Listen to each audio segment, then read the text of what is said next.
গতকাল বুধবার দিশপুরে ভারতের জাতীয় কংগ্রেস দলের রাজভবন চলো অভিযান কর্মসূচির সংবাদ সংগ্রহ করতে গিয়ে পুলিশের কাঁদানে গ্যাসে বেশ কয়েকজন সাংবাদিক আহত হয়েছেন গুয়াহাটিতে। আসাম পুলিশের এহেন বেপরোয়া মনোভাব এবং কর্মকাণ্ডে বিভিন্ন সাংবাদিক সংগঠন আজ বৃহস্পতিবার প্রতিবাদে সরব হয়েছেন।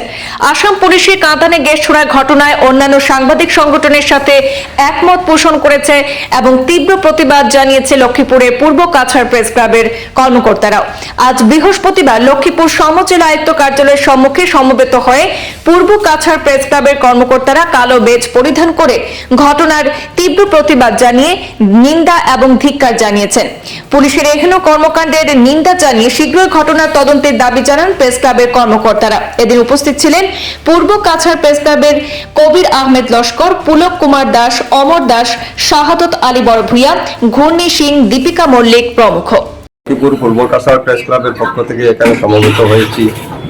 গতকাল গুয়াহাটিতে কংগ্রেসের একটি প্রতিবাদী সভা ছিল। সেই প্রতিবাদী অনুষ্ঠানে পুলিশের বর্বরিচিত অত্যাচারে কয়েকজন সাংবাদিক আহত হয়েছেন।